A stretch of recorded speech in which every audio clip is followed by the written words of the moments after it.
Sudan.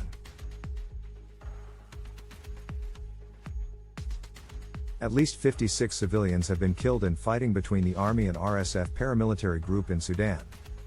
The Sudanese Doctors Union reports dozens of soldiers have suffered casualties and at least 595 people have been wounded across the country.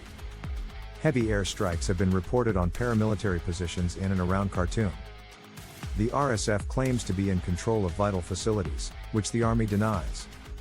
U.S. Secretary of State Antony Blinken urges all parties to end hostilities without precondition. The fighting broke out after escalating tensions between the military's commander and the head of the RSF over the integration of the RSF into the army. Fighting has continued across various parts of Khartoum with fighter jets carrying out airstrikes on RSF locations. Civilians are trapped in schools, mosques, and other buildings with no access to food or water. The sound of heavy artillery can be heard across various parts of the Sudanese capital city. It is not clear who has the upper hand in the fighting, but tensions are high and the situation is escalating. The sounds of gunfire and heavy artillery reverberate across Sudan's capital, Khartoum, for a second day as doctors say at least 56 civilians have been killed in fighting between the army and a powerful paramilitary force. Sunday's fierce fighting came as the United States, Saudi Arabia and the United Arab Emirates called for the opposing sides to immediately end hostilities without precondition. Witnesses told the Reuters news agency that the sounds of heavy artillery firing across Khartoum, the adjoining city of Omdurman and nearby Bari continued early on Sunday while an Al Jazeera television feed showed clouds of smoke billowing over the capital. The two sides have been competing for power as political factions negotiate forming a transitional government after a 2021 military coup. The tensions stem from a disagreement between the military, headed by General Abdel Fattah al-Burhan, and the RSF, led by General Mohammed Hamdan Dagalo, about how the paramilitary force should be integrated into the armed forces and what authority should oversee that process. Global powers, the US, Russia, Egypt, Saudi Arabia, the United Nations, European Union and African Union, all appealed for an immediate end to the hostilities. U.S. Secretary of State Antony Blinken said in a statement that he had spoken with the foreign ministers of Saudi Arabia and the UAE and said the three countries agreed it was essential that the fighting in Sudan end. I urge General Abdel Fattah Abdelrahman al-Burhan and General Mohammed Hamdan Dagalo to take active measures to reduce tensions and ensure the safety of all civilians, he said. The only way forward is to return to negotiations that support the Sudanese people's democratic aspirations. China also expressed concern, with the foreign ministry in Beijing urging all sides in Sudan to cease fire to prevent the situation from escalating.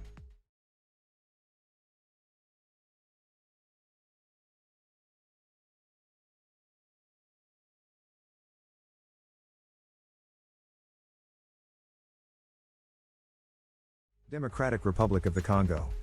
Dozens of civilians have been killed as suspected armed groups raided villages in the Democratic Republic of the Congo, DRC, according to local advocates and news reports.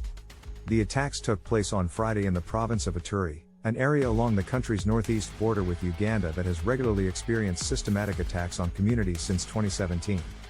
Charity Banza, the head of local civil society, told the Reuters news agency that Friday's attack killed about 30 people, both women and men. They set fire to several houses, looted property, Banza explained. Other sources told the AFP news agency that the death toll exceeded 40. A regional administrator named Innocent Machikadala told the news outlet that 36 bodies were found in the town of Kilo Eta, plus another 8 in Matete and more in Atendi. Robert Basiloko, another civil society leader from the area, told AFP he estimated 43 were killed, including 5 children. Every day there are deaths, he said.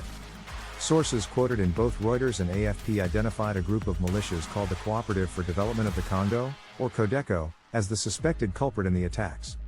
The United Nations reports that violence and insecurity have caused an estimated 1.5 million people to be displaced in Ituri over the past 6 years.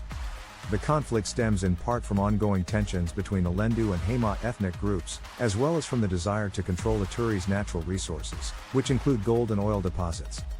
The conflict stretches back decades, with violence becoming particularly intense in the 1990s and 2000s. Since the violence spiked again in December 2017, attacks on civilians have become a near-daily occurrence, according to the UN.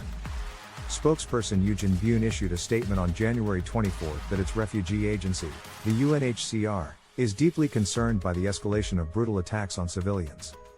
More than 200 civilians have been killed in the last 6 weeks in Ituri in a series of attacks by non-state armed groups, which also destroyed 2,000 houses and closed or demolished 80 schools, Bune said at the time. In 2021, the government of the Democratic Republic of the Congo declared a state of siege for both Ituri and the neighboring province of North Kivu. The country has the largest population of internally displaced people on the African continent, with the UN estimating that at least 5.6 million have fled their homes. The attacks have spilled over from villages to shelters housing the internally displaced, according to the UN. The Plain Savo camp has been repeatedly attacked by armed groups, including those affiliated with Codeco, leaving families dead and shelters burned to the ground.